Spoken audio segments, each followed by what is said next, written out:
Hola Trotamundos, bienvenidos, bienvenidas a Un Gran Viaje. Soy Pablo Strubel, autor de la web y el libro Cómo preparar un gran viaje y organizador de las jornadas de los grandes viajes.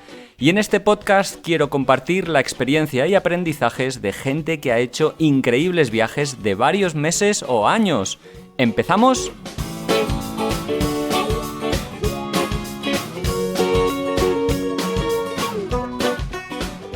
Hola, viajeros, viajeras, ¿qué tal? ¿Cómo estáis? Bueno, ya saliendo nosotros de lo que han sido las jornadas IATI de los grandes viajes, ya estamos más reposados y más descansados.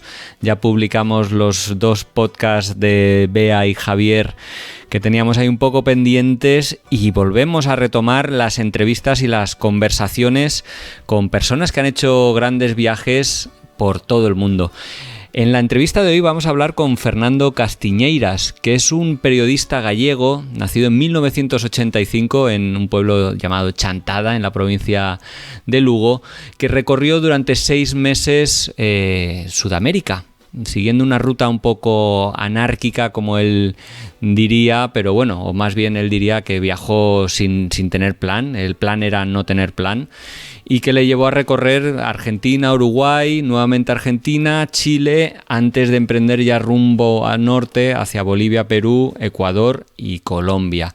Fue un viaje que hizo en una pausa laboral. Él es profesor de español en Alemania en aquella época. Ahora hablamos con él en Lisboa, y se tomó un periodo de 6 meses de licencia sin trabajar para emprender este viaje por Latinoamérica.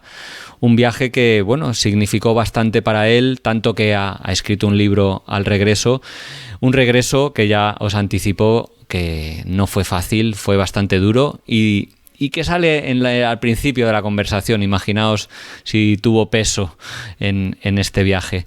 En cualquier caso, no se arrepiente ni por un minuto del viaje que hizo, y nos cuenta en esta entrevista, que dura 50 y tantos, casi una horita, nos cuenta muchas anécdotas, vivencias, personas sobre todo, que es lo que más le marcaron, así como un poco pues las motivaciones del viaje y qué le llevó a emprenderlo, que es un poco lo que solemos hacer, ya sabéis, en estas entrevistas de Un Gran Viaje.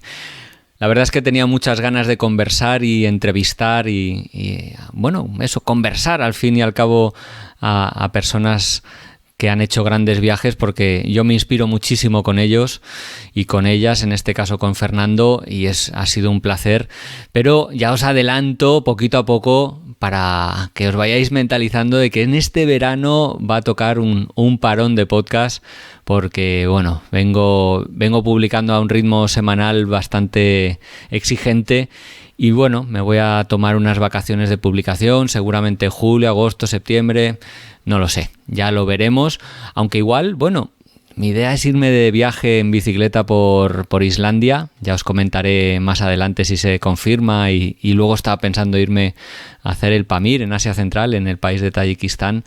Pero bueno, igual algo desde la ruta, ¿no? Algún formato, bueno, más espontáneo, más directo, con la grabadora de mano, no sé, al final también es importante desconectar para volver con más energía e ilusión a la vuelta del veranito, que va a ser intenso. Este año no voy a trabajar como guía. Ya sabéis que los últimos veranos sí que había estado trabajando como guía en Asia Central, en Uzbekistán y Kirguistán, y este verano, bueno, por el exceso de trabajo, por los podcasts, por las jornadas y por el libro de los grandes viajes que acabamos de publicar, pues bueno, he decidido tomármelo sabático del trabajo de guía.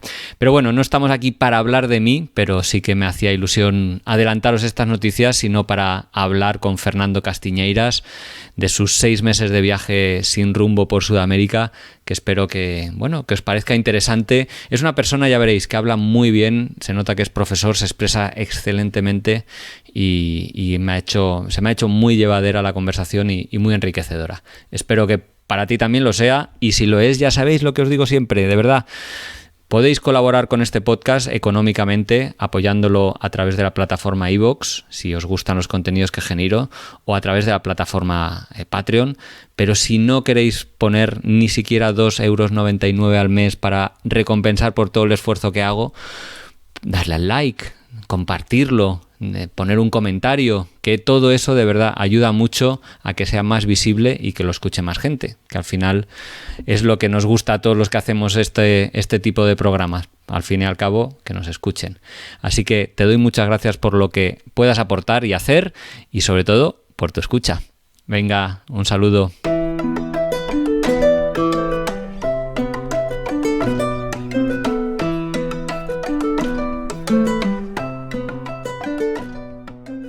Hola Fernando, ¿qué tal? ¿Cómo estás? Hola Pablo, pues muy bien, con muchas ganas de hablar contigo y muy ilusionado por poder participar en este maravilloso podcast que nos regalas cada semana. Bueno, muchísimas gracias, es un placer, el gusto es mío también y yo estoy conectando contigo desde Madrid. ¿Dónde andas en estos momentos? Pues yo ahora mismo estoy en Lisboa, llevo un par de añitos por aquí trabajando como colaborador en el Instituto Cervantes. Y bueno, ahí haciendo determinados intervalos para viajes, visitas a Galicia y claro, también todo lo que supuso la pandemia, pero en este momento normalmente me encontrarías dando clases en Lisboa. Perfecto, bueno, pues un gustazo. Oye, vamos a empezar esta entrevista que siguiendo un poco la fidelidad a tu lema, se podría decir, o al nombre de tu página web y de tu libro, del que luego hablaremos. Te digo que es una entrevista que no tiene plan. El plan es no tener plan. Me parece... Así que nos va a llevar un poquito por donde te llevó tu viaje, al ritmo que te llevará tu viaje, así que nos lo irás marcando un poquito tú. Creo que es una idea maravillosa. Yo tampoco tengo plan de qué vamos a hablar, así que lo que surja. Bueno, sí, ya sabes que como oyente habitual, pues bueno, siempre me gusta hablar un poquito. Vamos a hablar de ese viaje de 6 meses sin rumbo por Sudamérica que emprendiste un mes de marzo de 2016 y a mí siempre me interesa pues saber un poquito las motivaciones, ¿no? Empezaste el viaje con 31 años, tú eres gallego y si no me equivoco ese viaje fue tramándose poco a poco, especialmente en una estancia en la que estuviste trabajando como profesor en Alemania. ¿Qué te motivó a querer irte de viaje y hacerlo durante este tiempo? Pues sí, exactamente, es más o menos como lo cuentas. Yo llevo muchos años, más de la mitad de mi vida, viviendo fuera de Galicia y desde el año 2007 en el extranjero. Pasé 5 años en Italia, también una temporada de casi medio año en Inglaterra y 6 años en Alemania.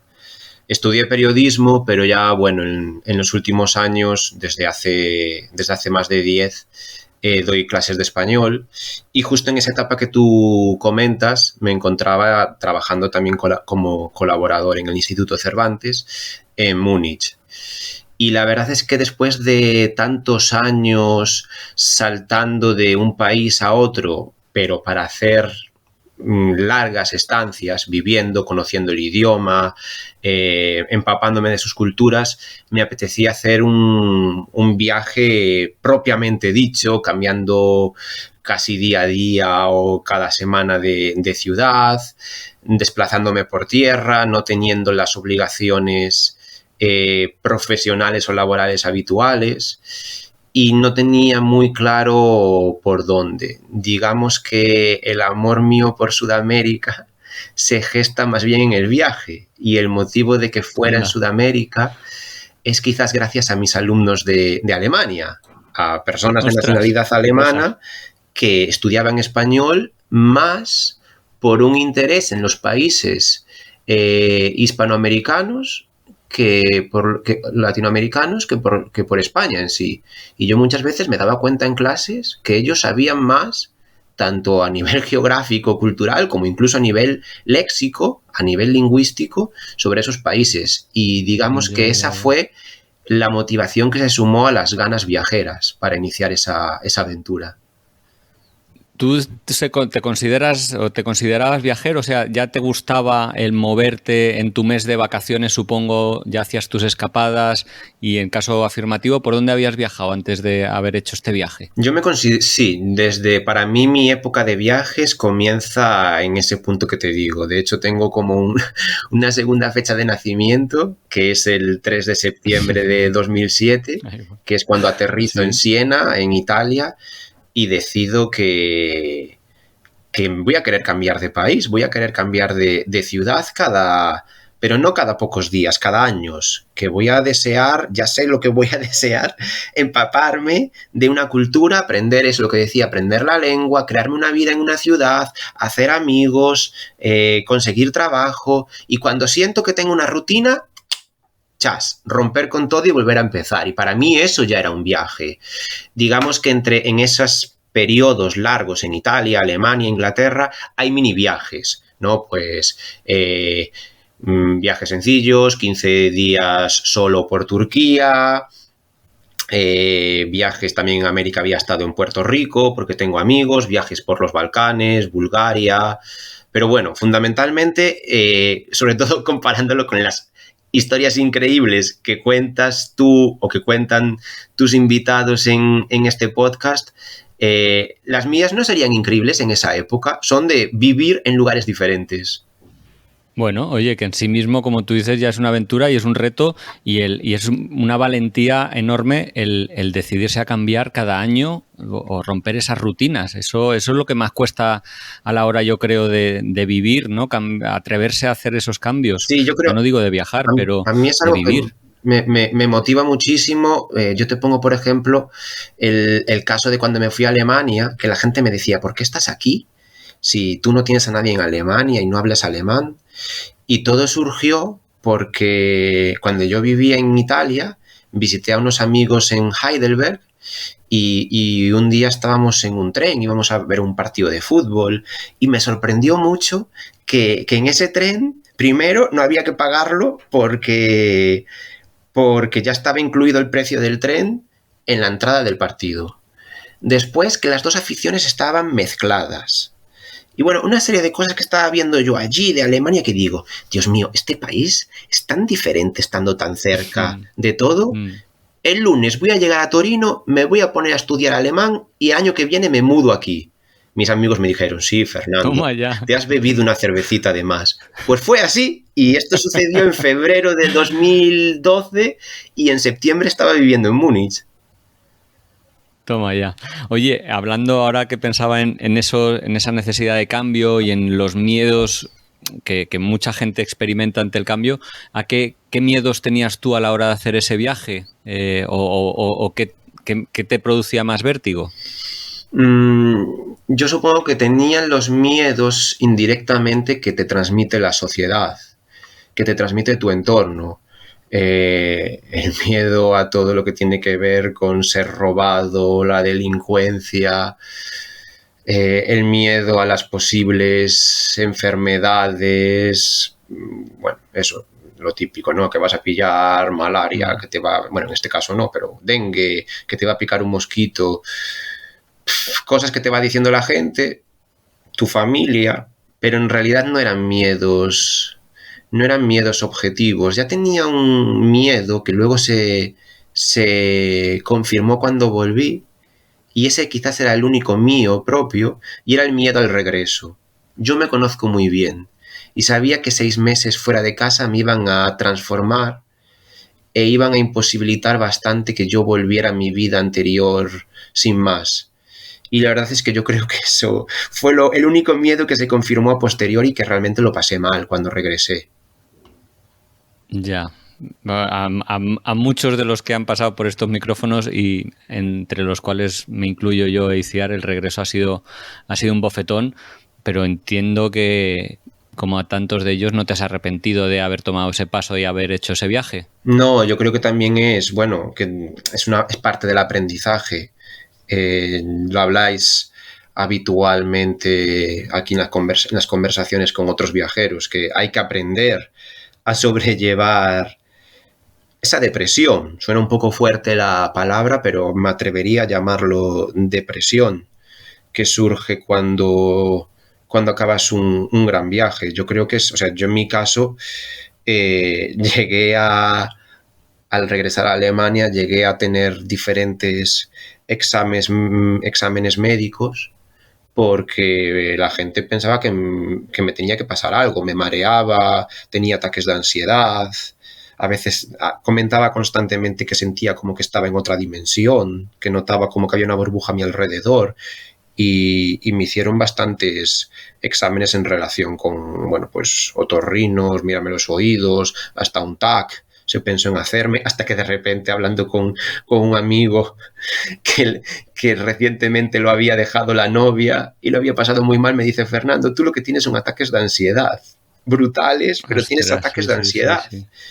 Y dije, pues sí, y tampoco es raro, porque yo llevo 6 meses cambiando de ciudad y de pueblo y moviéndome cada 2 días, cada 3, teniendo un boom de adrenalina diario habitual que a mí personalmente, esto vale para mí, me hace feliz y me llena. Y de repente vuelvo a lo de antes y eso me está haciendo daño y a nivel mental, pero claro, como a nivel mental me está haciendo daño y por ende estoy triste, como consecuencia de eso, pues mi organismo está reaccionando y también da síntomas. Te iba a preguntar un poco al final por el regreso, pero ya que estamos, ¿cómo fue? Ya nos estás diciendo que fue muy duro, pero ¿cómo, digamos, conseguiste redirigir tu vida o sobreponerte de ese mal trance y cuánto tiempo te llevó? Bueno, yo creo que estuve recuerdo que unos 3 meses más o menos estuve así sintiéndome raro, pero enseguida te das cuenta. Lo fundamental es entender que ese gran viaje no tiene que ser único, ¿no? Es decir, quizás el problema es que regresas a la rutina y, y dices, jo, qué bien estaba y esta vida que tengo ahora no me llena. Pero en cuanto en tu cabeza, primero, bueno, claro, entender que lo que se trataba no era nada físico, sino psicológico.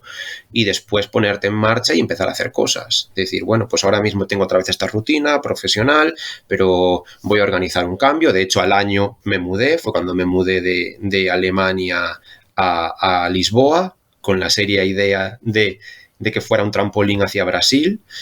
Y bueno, eso, volver a, supongo que lo que hacemos todos los viajeros, ¿no? Generar nuevos planes que produzcan nueva ilusión. Sí, yo creo que eso es súper importante, estar muy activo a la vuelta, ¿no? Y Uh-huh, tener ideas y ganas de hacer cosas y si no inventárselas, uh-huh. porque lo peor es eso, quedarse un poco parado pensando qué voy a hacer ahora y por dónde tirar. Porque mencionabas este periodo de 6 meses, ¿por qué fueron 6 y no más o menos? ¿Te fuiste con un permiso laboral o cómo lo hiciste con el trabajo, con la casa? ¿Cómo fueron esos ajustes que tuviste que hacer para irte de Ya, viaje? eso es súper interesante, porque antes me preguntabas si no tenía miedo cuando me marché, y uno de los motivos por los cuales no tenía miedo es porque dejé todo muy arreglado a nivel Hmm, profesional. Yo soy y ya. era por aquel entonces autónomo, entonces lo único que dije es que no iba a dar clases durante 6 meses. Pero bueno, viviendo en Alemania hay bastantes temas burocráticos que hay que arreglar. Como en todos los lugares del mundo, el apartamento para el que busqué a una persona y luego también temas relacionados con la sanidad, con el pago que hacemos los autónomos en Alemania. Eso todo lo dejé congelado 6 meses. Claro, en su momento me dio muchísima seguridad marcharme marzo, porque dije, el 1 de octubre se activa mi vida, se reactiva mi vida tal y como la tengo ahora. Este viaje no tiene ningún peligro, no me va a cambiar nada. Es curioso que esa seguridad se convirtió después de, yo diría, después de 25 días, después de un mes de viaje, se convirtió en mi mayor pesadilla y la cosa que Ostras. de la que más me arrepentí. Yo decía, pero ¿por Ahí va. qué? ¿Por qué lo tenía miedo a defraudar a gente, ¿no? Decías, puedes alargarlo igualmente. Pero bueno, tanto a nivel profesional como la persona con la que vivía, no quería alargarlo por eso. Pero sí que pensaba, qué pena que decidí 6 meses. Tenía que haber decidido un año, porque yo volví de América Mm, con muchísima energía para seguir viajando. ya, justo te iba, ahora me van surgiendo ideas y las voy No, me lanzando, está ¿no? encantando Si esta ahora, charla, que si hemos... ahora volvieras, si ahora volvieras a ponerte en la ruta, ¿qué consejo le darías a Fernando o cómo lo harías un poquito diferente? Una de las respuestas, yo creo que has dicho lo del tiempo, tal vez Sí, hacerlo más largo. ¿Qué otras cosas cambiarías si es que lo has pensado? A ver, una fundamental es lo que tú dices, la del tiempo. Yo creo que, no voy a decir si lo repito, cuando repita un viaje así, Eso. va a ser sin fecha de vuelta, absolutamente. No significa que no vaya a volver, a lo mejor también a los 6 meses, pero creo que mentalmente es muy importante no saberlo.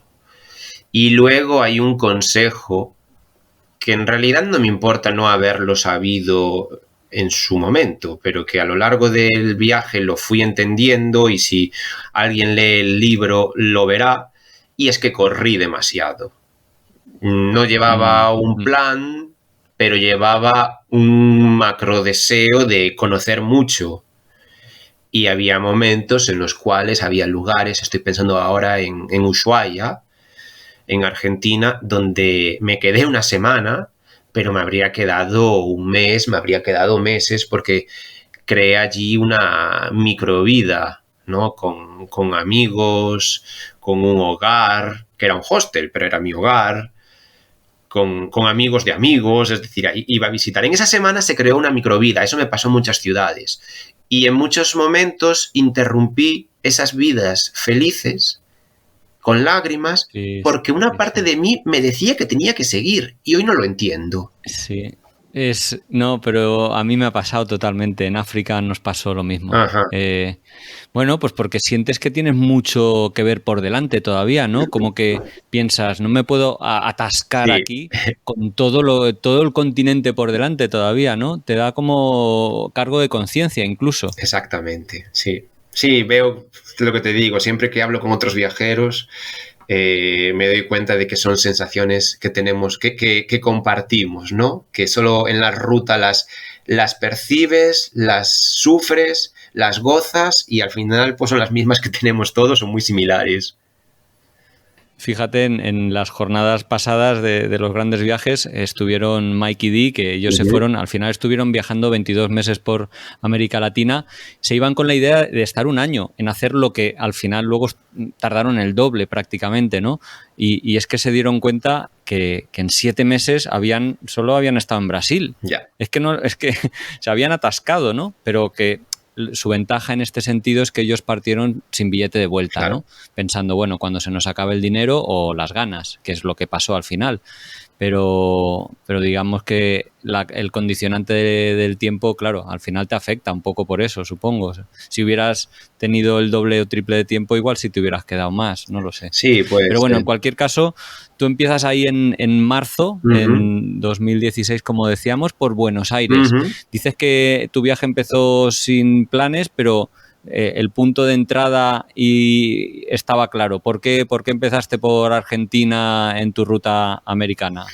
Bueno, ahora mismo tengo más conocimientos, y seguramente esto que te voy a contarlo ahora lo solucionaría de otra forma, pero por aquel entonces no tenía muchas tácticas para solucionar el problema de no tener pasaje de vuelta. Y en muchos países me ponían reparos, por ejemplo en Brasil, que es donde yo quería empezar inicialmente, en Río, para entrar sin tener un billete de vuelta. Decían directamente que no me iban a dejar entrar. También, Sí, como yo sí, sí. venía de Alemania, todo el mundo que me rodeaba me decía, no, no te van a dejar entrar, no te van a dejar entrar, no te van a dejar entrar. Gente formal y seria. Sí, también ya te digo, era un poco, después las cosas no son así, a lo mejor llegas allí y nadie te pide nada. Pero bueno, al final lo que pensé, hablando con amigos, es: me voy a Argentina, viaje de ida, y desde Buenos Aires compro un billete de barco del ferry que tienen para Montevideo, o en este caso fue para Colonia de Sacramento, en Uruguay.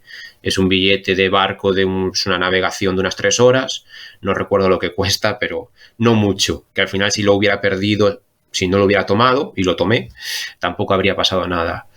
Tengo que decir, de todas formas, que en el aeropuerto en Múnich me lo pidieron. Ahí va, Yo mira. tenía a mi hermana pendiente delante de una página de estas de venta de billetes, para comprarme una vuelta, por si no me dejaban embarcar. Y me la pidieron. me dijeron, pero usted no tiene viaje de vuelta, no tiene pasaje de vuelta. Y dije, ya, es que voy a viajar 6 meses y no sé, la alemana no le interesaba nada. Era, da igual, necesito un pasaje de vuelta, si no, no puedo embarcar. Sí, sí, Y le no me digo, cuentes historia. ya, pero es que en la embajada argentina me dijeron que como soy mochilero, que estoy que no, y no había forma.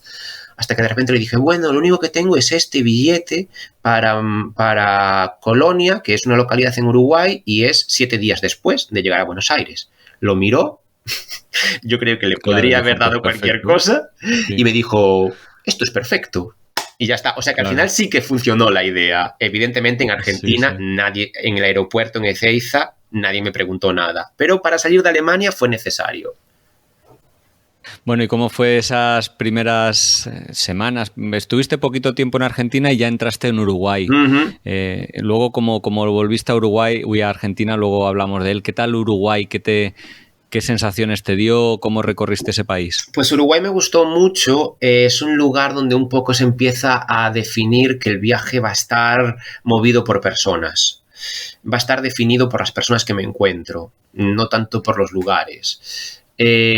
¿Por qué te digo esto? Porque yo entré en Uruguay sin saber si el viaje continuaba hacia el norte, por la costa de Uruguay y por lo tanto por Brasil, o si regresaba a Buenos Aires.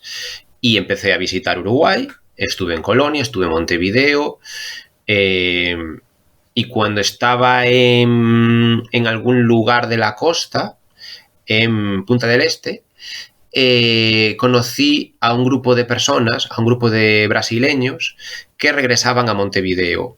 Yo llevaba, aunque viajo solo, en realidad me gusta viajar con gente, ¿no? Voy siempre conociendo a personas y me gusta viajar con esos grupos, me separo, luego me paso 2 o 3 días solo y me vuelvo a juntar. Y con ese grupo de brasileños tuve muy buena onda, ellos volvían a Montevideo y tuve 24 horas de duda pensando en continuar hacia La Paloma, entrar en Brasil. Al final decidí seguir mi instinto, lo que mi deseo en aquel momento marcaba, que era volver a Montevideo con ellos. Disfruté con ellos muchísimo y con más personas que conocí allí. La verdad es que también Montevideo fue para mí como el primer hogar del viaje, el primer sitio donde me sentí realmente en casa.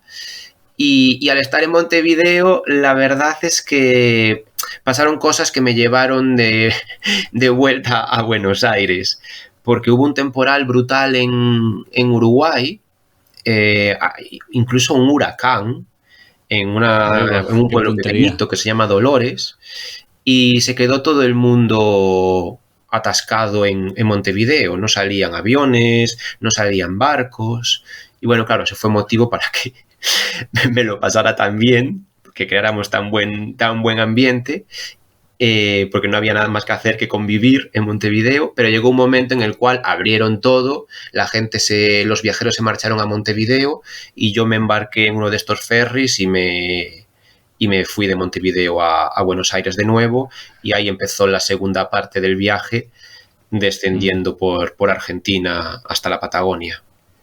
¿Cómo te movías y dónde te alojabas normalmente? Pues eso lo fui modificando bastante. Empecé haciendo couchsurfing. De hecho, la primera parada en Buenos Aires es haciendo un couchsurfing en Palermo con una chica, Isabel, que adoro, que es mi amiga hoy en día. Pero a pesar de eso, la verdad es que couchsurfing no me acaba de convencer porque me roba un poquito de libertad, de independencia. Para mí económicamente no es una ventaja, porque yo no considero que eso tenga que ser para el viajero gratis. Es decir, yo cuando voy a Couchsurfing colaboro con los gastos de la casa, cocino, o les llevo algo, si me lo dicen Genial, claro, previamente. claro. Por lo tanto, económicamente no, normalmente es más caro que un hostel, y me roba esa libertad de no poder entrar, salir, con lo cual poco a poco fui tomando el camino del hostel, eso sí, pequeñitos. No utilizaba las grandes guías de viajes porque me daba cuenta que me mandaban a macro hostels o party hostels, donde el único interés de la mayoría de los viajeros o turistas era hacer lo mismo que en sus ciudades, y poco a poco pues mi vida se convirtió en tomar un autobús, llegar a un lugar, marcharme al centro de la ciudad y un poco recorrerla cruzando calles desde el centro, alejándome si no encontraba nada, buscando un hostel pequeñito o una pensión pequeñita. Y la verdad es que, claro, es algo que fui definiendo y aprendiendo poco a poco. Al principio del viaje, naturalmente, lo llevaba todo a lo mejor organizado desde el día antes, me iba a un nuevo lugar y lo buscaba previamente, y a los 2 meses del viaje ya me di cuenta de que nunca me iba a quedar sin alojamiento y que iba a pagar mucho menos y a estar mucho más cómodo si lo buscaba in situ.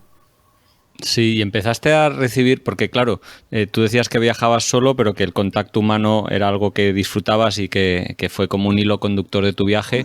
Me pregunto si también, y gracias al idioma, claro, que poder hablar con todo el mundo, si recibías invitaciones a quedarte en casa de gente o a comer. ¿Cómo fue? Porque creo que los argentinos, bueno, todos los americanos en general son bastante hospitalarios. Sí, bueno, esto yo creo que es una cosa mágica que nos pasa a todos los viajeros, ¿no? Los que hacéis autostop lo veis, que de un viaje en autostop normalmente sale una noche en casa de alguien o una comida. Yo tuve muchas paradas en el viaje que surgieron de otros momentos del viaje.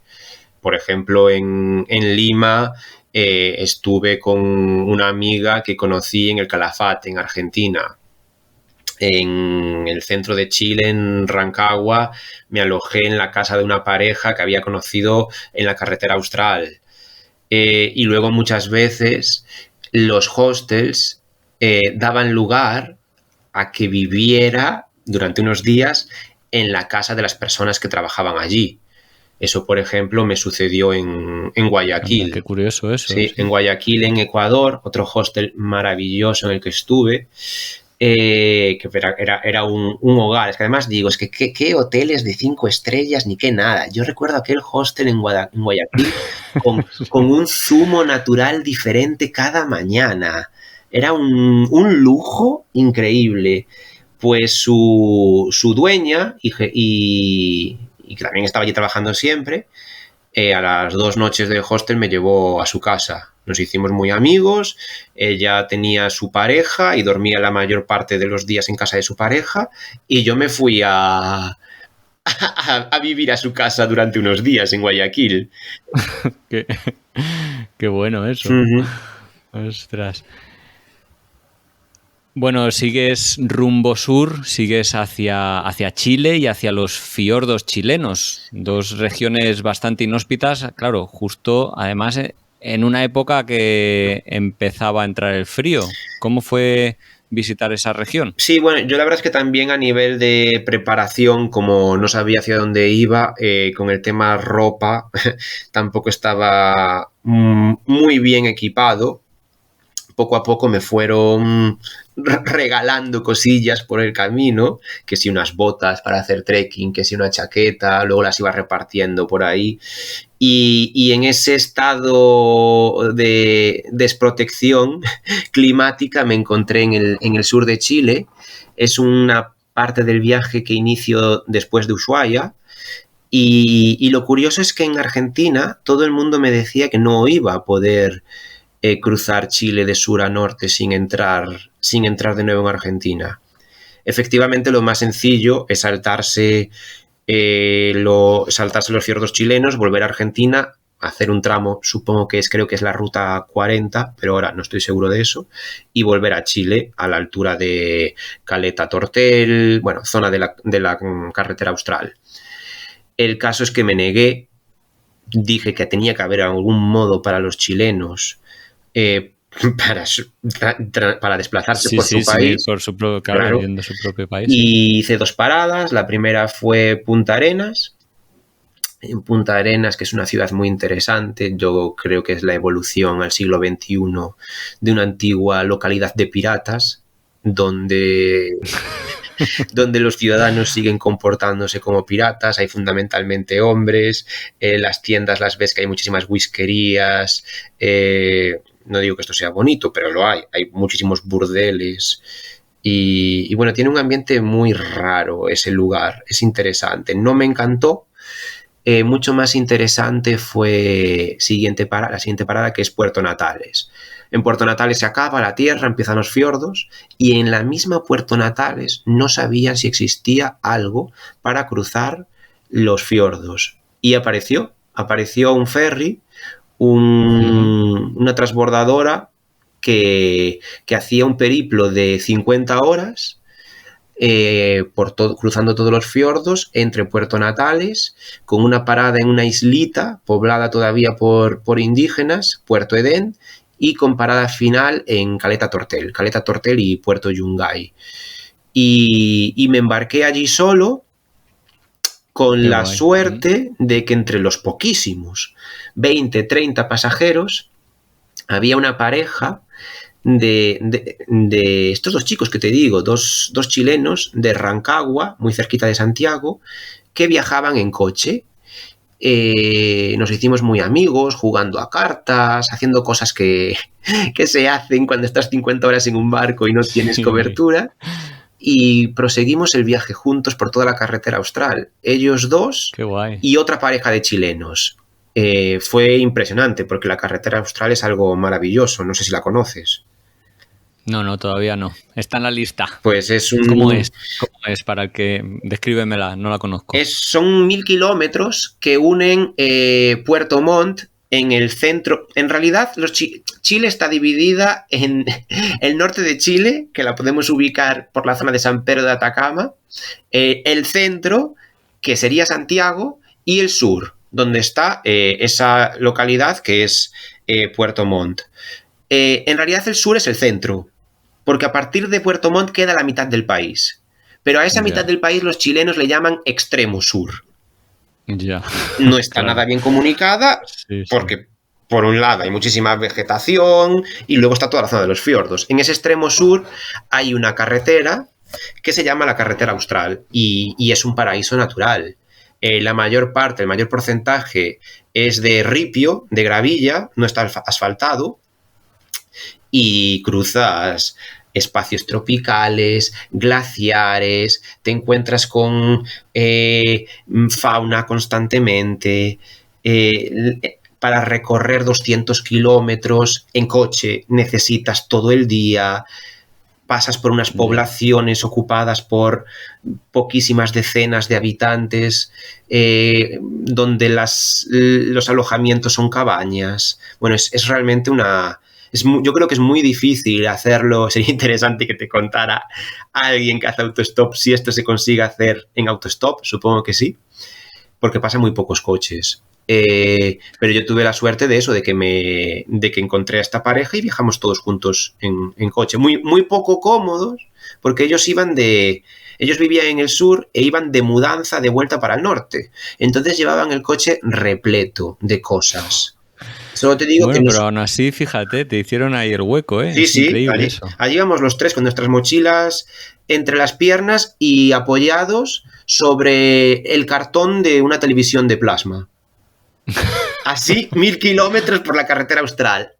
Ahora bien, me lo pasé. Es maravilloso ese lugar, es increíble. Claro, además vivirlo con gente autóctona, pues es que es una inmersión ya en la naturaleza cultural también, ¿no? ¿Te esperabas?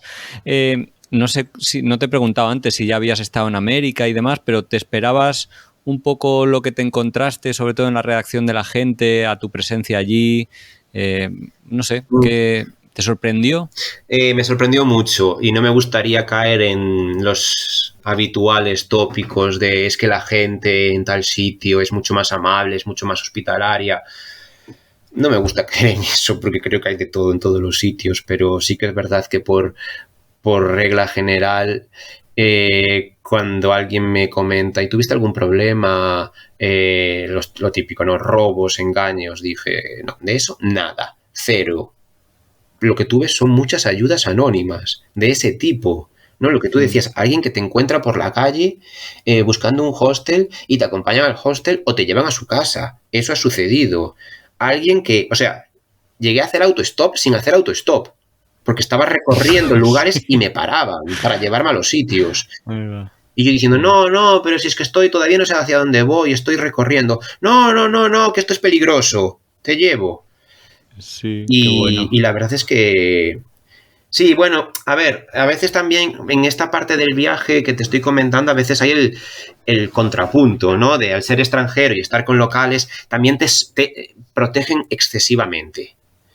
En esa parte del viaje me sentí a veces un poco estresado porque era como, bueno, yo también sé dónde están los peligros, yo también tengo capacidad de decidir, no es porque vosotros seáis locales y yo no voy a poder participar en ninguna decisión. Sí que llegó un punto que esa situación se convirtió en un poco agobiante, pero la verdad es que, bueno, se trató todo y fue solucionada de manera perfecta y manteniendo la magnífica relación que había entre los 5. Sí, pero dices en ese punto porque más adelante cambió la situación o te sentiste más empoderado como para decir, oye, no sé, oye, déjame que haga lo que me dé la gana, no sé. Sí, es una historia... Porque esto que dices es totalmente cierto, ¿eh? A mí me ha pasado muchísimo y nos pasó sobre todo en países más distantes culturalmente como muchos africanos que decían, no hagáis esto, que os va a pasar lo uno, lo otro, cómo vais a hacer tal... Claro, te generan un poco la duda a veces de ¿estoy haciendo una imprudencia o realmente es tan o es peligroso, ¿no? Como es que te hacen dudar a veces. Yo creo que al final todos somos ignorantes en nuestra propia localidad. Yo no me puedo poner a dar opiniones sobre la ciudad que está a 20 kilómetros de la mía si no la conozco bien. Lo que pasa es que si viene un extranjero sí que le voy a dar consejos, porque me siento con derecho por ser de aquí. Y noté un poco eso, ¿no? Tanto yo te hablaba de la parte chilena, pero por cambiar un poco de país, cuando estaba en Perú me hacía mucha gracia que en Puno me decían, ¿y para dónde va usted ahora? Me voy a Cusco. Tenga cuidado en Cusco, que eso es muy peligroso. Cusco maravilloso, caminando por las calles a altas horas de la madrugada. ¿Para dónde va usted ahora? Para Arequipa. Tenga mucho cuidado, que Arequipa es un lugar con mucha delincuencia. Misma situación en Arequipa, cuidado con siguiente parada, ponle ya, subo a Lima, cuidado con Lima, que es muy peligroso. Bueno, ahí pueden tener su parte de razón, según el barrio, y se siguió reproduciendo esa situación en cadena hasta el norte, hasta Chiclayo, Piura, Máncora. Siempre el siguiente lugar iba a ser el conflictivo, y la verdad es que como tal, nunca llegó un lugar que diga, no me atrevo a salir a la calle, no aquí. O sea, yo, claro, no tengo experiencia, no llegué a entrar en aquel momento, en el año 2016, no llegué a entrar en Venezuela, no conozco determinadas zonas de Brasil, quizás esos lugares sí que son peligrosos para andar sin tomar, bueno, andar así a cualquier hora del día, pero en los lugares por los que yo estuve, Argentina, Chile, Perú, Bolivia, Ecuador, Colombia, Bolivia, no me encontré en ningún lugar donde, tomando una serie de medidas básicas del viajero, dijera, estoy incómodo aquí, siento miedo. No me pasó. Me alegro, bueno, mejor así, efectivamente. Si al final es seguir unas pautas más o menos comunes. Bueno, volvemos un poquito a la ruta que ya la habías descrito, ¿no? Tiraste hacia el norte, atravesaste todo Chile para antes de entrar en Bolivia, Perú y Ecuador y Colombia.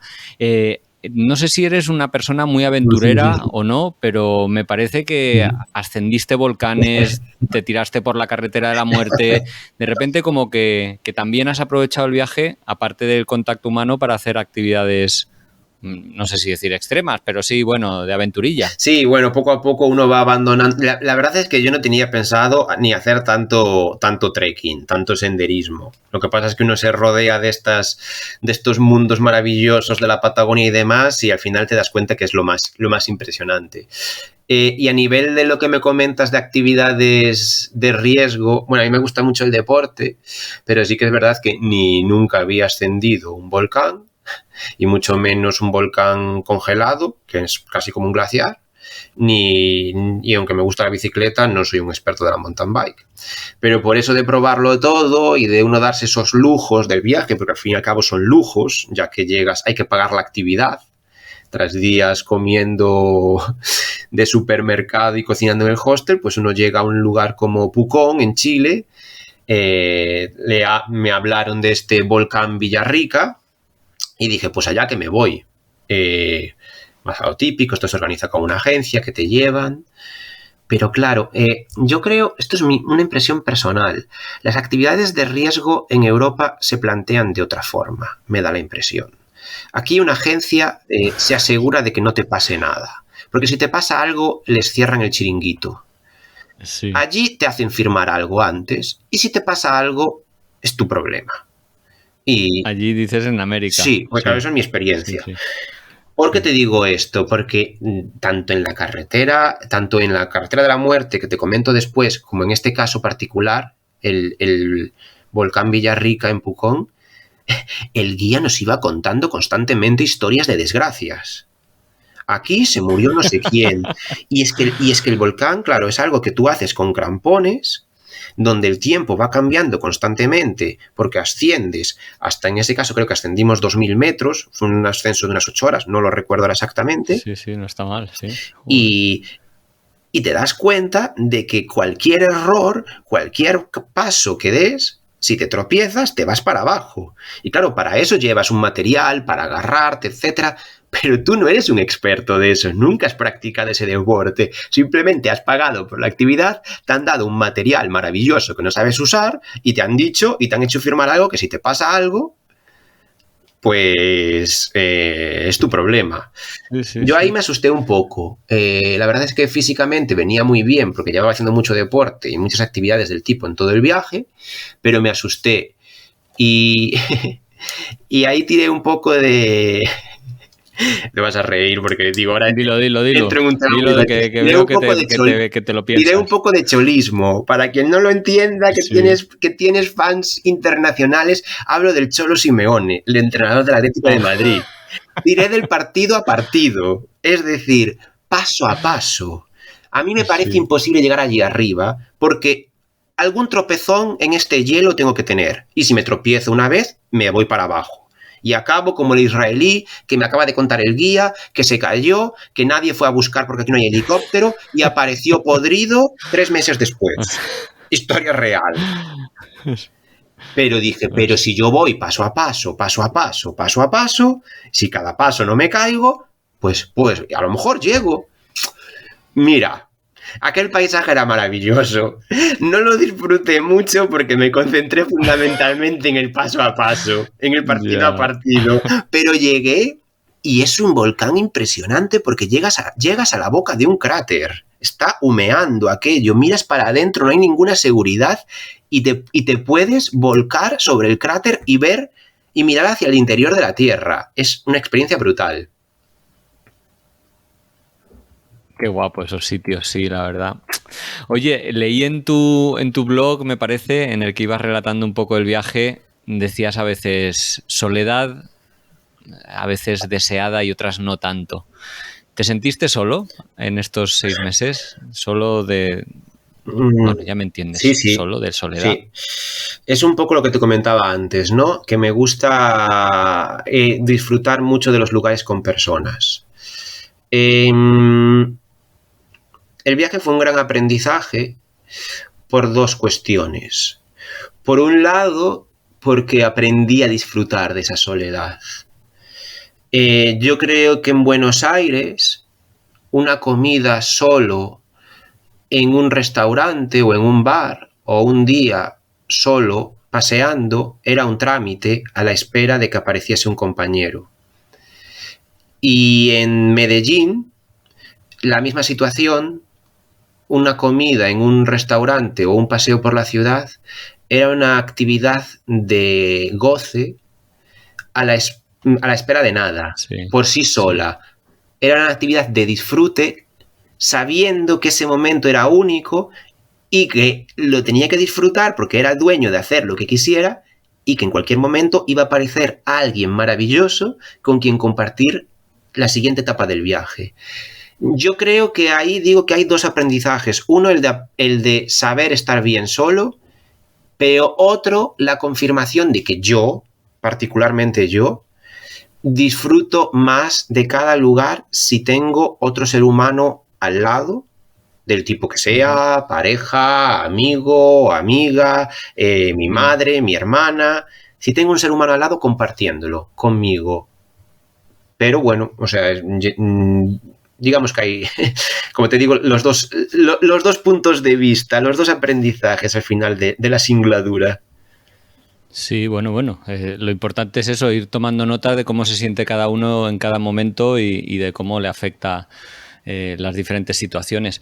Sí que me gustaría preguntarte, ¿saliste con Sofía? Esto no nos lo has dicho, tanto que ibas solo, pero Sofía, si no me equivoco, es tu mochila sí. Y fiel compañera. Sí. Y también ibas con una libreta y una agenda como, supongo, buen periodista. A raíz, ya hemos mencionado que a raíz de este viaje escribiste un libro y me gustaría un poco preguntarte por esos diarios de viaje que seguramente fuiste escribiendo, por el blog de viajes, ¿qué supuso para ti? Porque, y enlazo un poco con lo de la soledad, no sé si un blog en muchas ocasiones es una manera de compartir con la gente, interactuar, que digamos, no sentirse a veces tan solo, ¿no? en ese viaje. Cuéntanos un poco sobre esto. Pues mira, Sofía, como ser humano, no como mochila, es un ángel que me encontré en Alemania, una de mis primeras compañeras de piso en Múnich, que una de estas alemanas que les encanta viajar y que me metió el gusanillo en el cuerpo. Me acompañó también a comprar mi compañera de viaje, mi mochila, cuando estaba allí, con lo cual, bueno, pues a mi mochila la bauticé con su nombre. Sí, qué bueno. Y el diario era... Bueno, yo desde esa fecha que te indiqué antes, desde el 2007 en Italia, siempre he escrito diarios sobre el día a día, sobre las sensaciones, las emociones que puedo tener, un poco como terapia personal, que me viene muy bien, y también como termómetro de mi satisfacción con un momento actual. Muchas veces cuando veo que no tengo nada que escribir sobre el día a día, me doy cuenta de que es el momento de cambiar algo. Y esa era la idea del diario, era seguir escribiendo y disfrutar, que iba a ser una etapa tan brutal que me iba a entusiasmar a escribir. El diario era para mí. Lo que pasa es que durante el viaje me di cuenta de que esa historia que yo estaba viviendo era increíble. Me pareció algo maravilloso, sobre todo a nivel humano, las coincidencias con personas, todo el amor y todo lo que me dieron. Noté que lo tenía que transformar en algo formal al terminar. Y de ahí surge el libro, pero en realidad no escribí el diario con la idea de redactar después el plan, es no tener plan. Cuéntanos alguna historia de alguna persona que salga en el libro o no, pero entiendo que las que salen en el libro son así las que más te tocaron, que recuerdes de alguno de estos países que estamos transitando ahora, de Chile, de Bolivia, de Perú, tal vez de Ecuador o Colombia, alguna familia, alguna persona. Me gustaría destacar sobre todo a dos grupos de personas. Por un lado a Clayton, brasileño, y a su pareja Melissa, que es argentina, que conocí en Ushuaia, y que es una historia del destino, porque resulta que con estas personas nos fuimos cruzando en etapas anteriores en Argentina sin vernos. Después nos dimos cuenta por amigos en común o incluso por un viaje en autobús en común, ¿no? En un caso me dijo, un día tú estuviste tal día, porque me ibas con tal persona, porque me acuerdo que había un chico con acento español hablando detrás. Y miles de kilómetros más tarde y días después nos encontramos en Ushuaia y ellos son el motivo fundamental por el cual yo me sentí tan bien allí. Luego los he visto en infinidad de ocasiones en mi vida. Y la otra historia genial surge en Bolivia. En Bolivia yo necesito hacer una pausa larga y decido unirla con una de mis pasiones, que es estudiar idiomas. Pero claro, ¿qué idioma voy a estudiar yo recorriendo Sudamérica si no estoy en Brasil? Y digo, pero voy a estudiar una lengua indígena. Me puse a buscar y encontré, estando en La Paz, la posibilidad de estudiar quechua en Cochabamba. Entonces mandé un email a una escuela que le haría publicidad porque es maravillosa, pero ya no existe, donde enseñaban quechua, y les pregunté si me podían dar un curso y dar alojamiento, que me quería alojar allí en el mismo lugar de la escuela. Y me dijeron que sí. Y me dijeron si tenía preferencia, me preguntaron si tenía preferencia por algún tipo de familia. Y yo dije, pues sí. Vislumbré ahí la situación idílica, me vi ahí en una familia con niños, tal, y dije, sí, una familia con niños. Mira, Pablo, fue como yo lo había pintado en mi cabeza 24 horas antes, fue así, no, mejor. Ostras, Llegué a esta, no era ni en Cochabamba, era en una urbanización muy humilde a las afueras, la Villa Juan 23, donde todos los que estaban allí estudiaban español. Había suizos, alemanes, pero no había nadie estudiando quechua. Con lo cual yo tenía 4 horas al día de quechua con una profesora, pagado al precio de grupo, una profesora solo para mí. Y luego me cruzaba la calle y me iba a mi casa, donde tenía sobre todo entre comillas, a mis padres, a mis abuelos y a mis hermanitos. Y lo digo así porque enseguida me trataron como tal. Y han pasado 6 años y todavía, sobre todo con los niños, con Brian, que por aquel entonces tenía 10 años y hoy es un adolescente, hablamos muy a menudo y te juro que pasé allí muy poco tiempo, 10 días. Pero la despedida que me brindaron y cómo nos fuimos todos llorando fue una sensación brutal. Y además siempre me quedo con eso de, esto no es momentáneo, esto no es pena de momento de qué bien me lo estoy pasando, pero se me pasa mañana. Las lágrimas sí se me pasan mañana, pero la relación va a quedar. Y la verdad es que es así. Yo hablo con ellos y nos mandamos las felicitaciones habituales de Navidades y vídeos y hacemos videollamadas y los considero mi familia boliviana. Qué bonito. Esta es una de las fotos que nos has enviado, que estás en un salón de una casa rodeado. Sí, ahí está, ahí está, yo creo Brian, que es el abuelo y la abuela. Sí, ahí está Brian, su hermana Carlita. Sí. Que el oyente que sepa que esta foto en particular y otras más que nos has enviado, Fernando, las he puesto en Un Gran Viaje, en la entrada ungranviaje.org, que es el blog donde siempre colgamos la información adicional a los podcasts. Así que qué bonito ver esta foto, sí. Bueno, es que una experiencia muy mágica, ¿no? ¿Por qué has dicho que necesitabas hacer una pausa? ¿Te puedo preguntar por qué? Sí, a veces llegó un punto en el viaje, esto ya es en el 4.º mes aproximadamente, después de la mitad de mi viaje, sí que ya fui muy consciente de que corría demasiado y me pesaba. Lo que pasa es que ya llevaba un poco la inercia. Entonces, de vez en cuando chocaba muy seriamente ese deseo de ver, que a los pocos días, incluso de estar con esta familia, volvía de, Dios mío, estoy aquí y ya me voy a Perú y quiero llegar a Machu Picchu y me gustaría, y ya empiezas, y quiero llegar a la costa colombiana. Chocaba eso con la sensación física de que cuando me paraba estaba más feliz, de que los momentos reales de felicidad eran esos mínimo 5 o 6 días estable y la creación, repito el término, de una microvida en una ciudad o en un pueblo. Ya, te entiendo perfectamente. Yo creo que, bueno, no sé si es un aprendizaje o no, pero es una tendencia de muchos hacia viajar más lento precisamente por eso, ¿no? A mí me cuesta ahora hacer un plan de irme a una ciudad a pasar el fin de semana porque es como muy acelerado todo, ¿verdad? ¿no? Pero bueno, a veces es el tiempo que tenemos. Fernando, estamos hablando, ya llevamos 50 minutos aquí rajando y podríamos estar muchísimo más.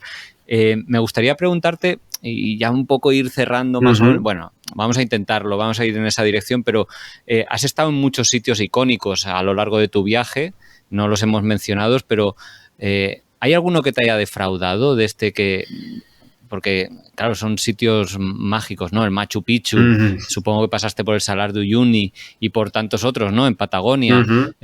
¿Hay alguno que hayas dicho, después de haber visto tantas fotos o tantos comentarios o tanto, Me ha dejado así un Mira, poco chunguillo. cuando... antes de que tú dijeses el nombre, yo ya estaba pensando en Machu Picchu. Pero voy a decir algo a favor. Es decir, no es que me defraudara. A mí la experiencia del Machu Picchu me encantó. No había organizado el camino del Inca porque no sabía cuándo iba a estar en Cusco, pero tuve la suerte y el aprendizaje de no hacerlo, porque al llegar a Cusco pregunté en una agencia, pensando que iba a tener que ir a Machu Picchu en tren, en un autobús, pregunté, evidentemente ya no se puede ir caminando, ¿no? Organizándolo de un día para otro. Y me dijeron que sí, que había una ruta alternativa, que es bastante conocida, ahora lo sé, que se llama Salcantay. El peregrinaje dura una noche más, incluso que el camino del Inca, y eso fue maravilloso. Son 4 días caminando, acompañado de un guía, con un grupo reducido, con una verdadera sensación de, bueno, pues estoy desplazándome hasta este lugar sagrado y estoy totalmente desconectado del mundo, porque también es una parte donde no había teléfonos. Yo eso lo recomiendo muchísimo y me encantaría volver a hacerlo, pero, y por eso lo cito ahora, digamos que te pasas todo el viaje diciendo con tus compañeros qué maravilloso será cuando subamos esas escaleras y estemos enfrente de la silueta de Machu Picchu. No lo fue. No lo fue, porque aquello se había roto la magia de la soledad, había aparecido el palo selfie, incluso hay un momento mágico. Esa foto también la tienes, también se puede ver en la página web. Un momento mágico donde estamos yo y mis 3 amigos, una chica argentina y 2 chicos uruguayos. Estamos sentados en una roca enorme, dándole la espalda a la cámara, mirando hacia la silueta de la montaña. Y en ese momento llegó una persona, un trabajador del santuario de Machu Picchu, a preguntarnos si nos podía hacer una foto. Nosotros le dijimos, sí, bueno, muchas gracias, la foto. Y dijeron, vale, pues ya se pueden quitar. Y yo le dije, no, pero no estábamos aquí para la foto, yo le agradezco esto. Estábamos aquí para disfrutar del momento. Me dicen, no, pero es que esta roca es para hacerse fotos. Y para mí, bueno, ese momento lo definió todo. O sea, me quedé muy pocas horas allí arriba y volví a bajar a Aguascalientes con mi grupo porque no estaba cómodo. Buah, ya no me extraña. Es que, a ver, cuando un lugar que es mágico se comercializa, ¿no? Porque al final lo que está pasando ahí es que se comercializa, ¿no? El turismo al final es una industria, ¿no? Y bueno, y al final un bien de consumo, ¿no? Esa foto, esa que queremos presumir todos. En fin, una pena. Una pena, sí. Me gustaría acabar nuestra charla preguntándote por Colombia, que fue el último viaje en tu recorrido, un país que durante mucho tiempo tuvo mala fama y entre quien no ha conversado con viajeros sigue, o que hayan estado recientemente en ese país, sigue teniéndola. Y me gustaría que me contaras una anécdota que tuviste en Cali que es muy sintomática de los prejuicios y de, bueno, de la imagen errónea que muchas veces tenemos de los países y en concreto, pues, tal vez de Colombia en este sentido. Pues de lo maravillosa que es Colombia no voy a descubrir nada aquí, ya lo has dicho tú, y tampoco, por desgracia, ya ahí sí que tenía el tiempo muy limitado, iba a tomar un avión en Bogotá, con lo cual no visité excesivamente el país, pero en Cali pasó algo curioso, y es que una mañana decidí visitar la montaña que estaba sobre la ciudad, se llama el Cerro de las Tres Cruces, y me dijeron en el hostel, las personas que conocí locales, que fuera pronto, porque era cuando iba la gente. Yo en mis rutinas de viaje, pues me levanté, disfruté mi desayuno del hostel y me fui al cerro a las 10, 11 de la mañana. Me sorprendió muchísimo primero que atravesé un barrio con unas casas que, bueno, para describirlo sin muchas palabras, si alguien ha visto Narcos o las típicas series que están tan de moda de narcotraficantes, estas barriadas donde uno se puede imaginar que Vamos, lo que vemos en esas Suceden cosas películas, chungas. Sí. con un ambiente un poco extraño. Y no había nadie, aparte de las casas, allí, alguna persona en los portales, etcétera. Empecé a subir la montaña, tampoco había nadie. Llegué arriba, no había nadie. Cuando bajo, me paro a hacer una foto de la ciudad y veo a dos chicos en un soportal de una casa a medio construir, los dos sin camiseta, mirarme y decir algo. Y digo yo, esto es muy raro. Y además estoy haciendo una foto con mi smartphone de última tecnología. Yo creo que aquí la he cagado. Y digo, pero ahora ya está. Si me echo a correr o disimulo. Entonces lo que hice fue ir hacia ellos. Fui hacia ellos, les saludé, les pregunté cómo estaban. Fui muy breve en palabras para que no se notase mucho el acento. Sí. Ellos me dieron los buenos días. Se miraron y pusieron cara de no es un turista. Y siguieron a lo suyo. Di 2 pasos y una señora me dijo, ¿pero usted qué hace aquí solo a estas horas? Usted no es de aquí, ¿no? Sí. Y le dije yo, no, pero me dijeron que viniera a esta hora. Me dijeron, no, aquí viene la gente a las 6 de la mañana, a las 7. No, ahora es súper peligroso, aquí asaltan. Usted no tiene miedo. Y yo, que ya estaba diciendo, qué cagada, le dije, mire, yo de lo único que tengo miedo es del sol, que acá está muy fuerte. Y me dijo, bueno, pues siga, no más. Y la verdad es que, bueno, ellos mismos me dijeron que era muy peligroso, pero ni ahí. Yo no sé si llevaba un ángel, si realmente hasta ellos mismos son exagerados, pero aquella anécdota en realidad me metí en la boca del lobo. Sí que noté como al lobo acechándome, pero yo no lo sufrí en el momento, lo sufrí a posteriori. Ya, vaya puntazo. Bueno, por suerte todo salió bien. Regresaste sano y salvo a pesar de ese trauma o esos meses difíciles de regreso. Y bueno, un tiempo después, creo que fue más o menos 3 años después, te animaste a escribir un libro. Ya sé que tal vez a un periodista resulte obvia hacerle esta pregunta, o rara más bien, pero ¿por qué te animaste a escribir el libro? ¿Y qué es lo que encontraremos los que nos animemos a comprarlo? Bueno, para mí el éxito del libro, que se llama El plan es no tener plan, viaje sin rumbo por Sudamérica, el triunfo fue escribirlo en sí. Es decir, yo creo que el premio para mí es simplemente dejar por escrito el recuerdo de lo que viví. Lo hice inicialmente para mí y decidí, una vez que estaba hecho, que estaba escrito, tras 3 años de trabajo, decidí autopublicarlo, colaborando con maquetadores, con ilustradores profesionales. Decidí hacer la autopublicación y la verdad es que estoy muy contento porque, bueno, he tenido la oportunidad de hacer muchas presentaciones, sigo buscando la oportunidad de hacerlas, hablar con la gente, y me sorprende mucho que lo que yo veía que era la redacción, la puesta en páginas de mi experiencia personal, a la gente le interesa mucho.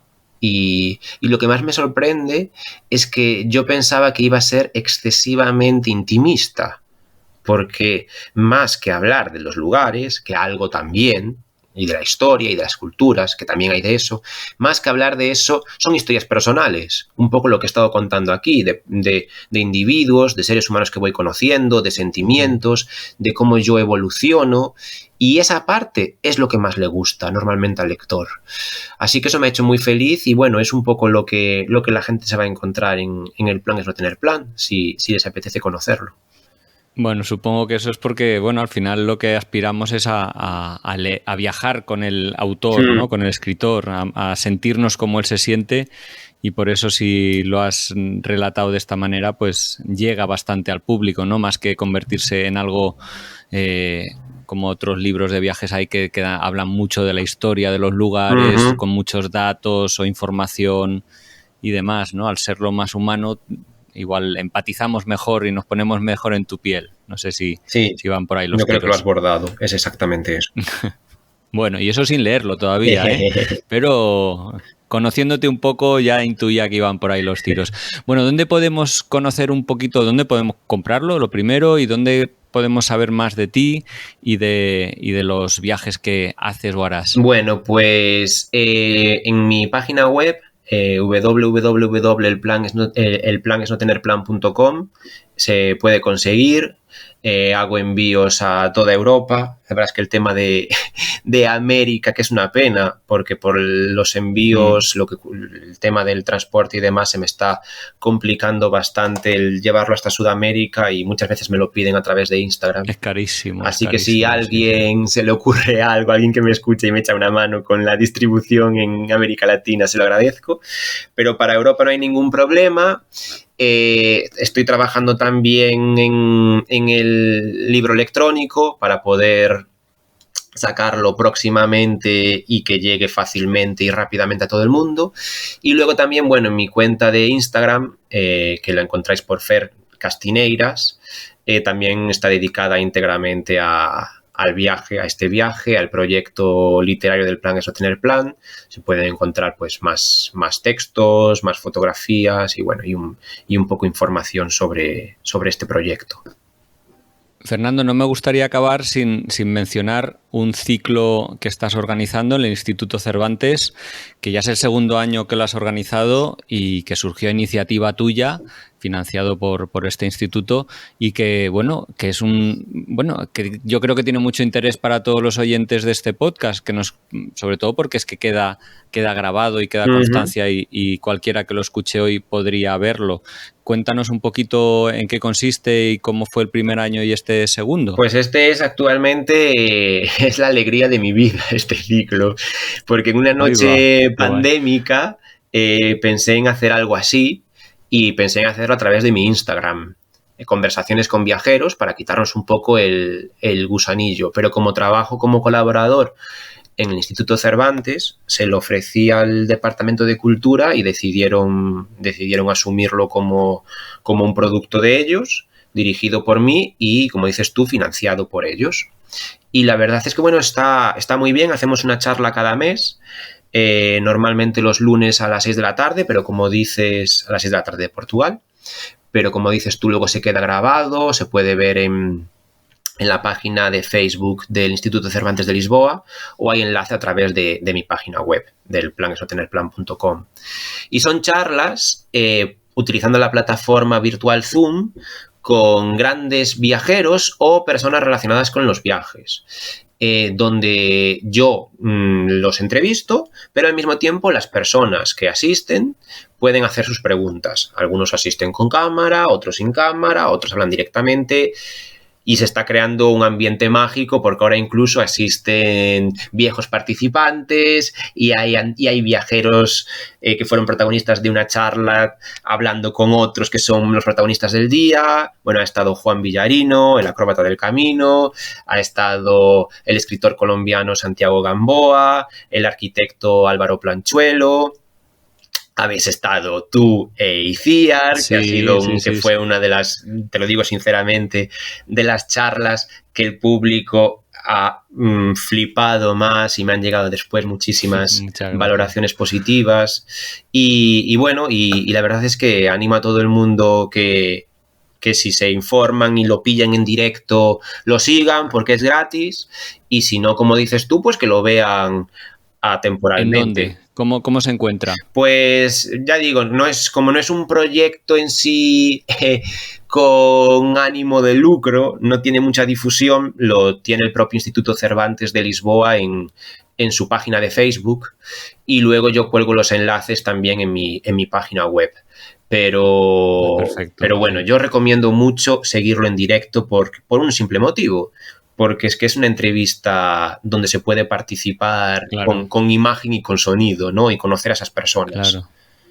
No es como esta, que soy yo el único que hace las preguntas. Pero esto es maravilloso, esto es un privilegio escucharlo, y ya no te digo, participar es un orgullo. Yo te lo agradezco, Pablo, me hace muchísima ilusión.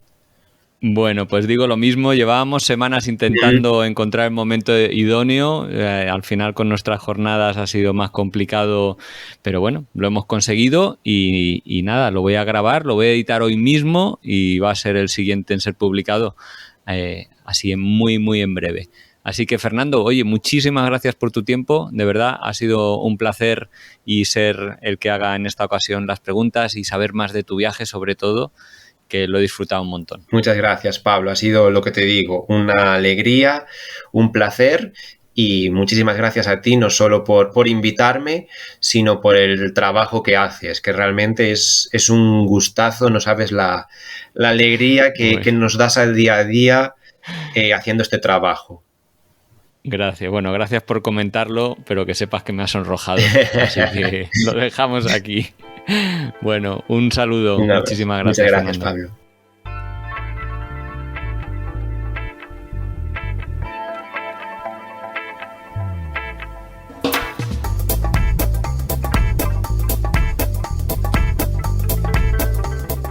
Y esto ha sido todo por hoy. Os quiero dar las gracias por haber escuchado hasta aquí. Si os ha gustado mucho, compartidlo, dadle al like o, bueno, poner cualquier comentario que os parezca relevante, porque eso nos da mucha energía y ganas de seguir adelante con este proyecto. Un saludo a todos los oyentes de Radio Viajera, iVoox, iTunes, Spotify o allí donde nos estéis escuchando y hasta la semana que viene.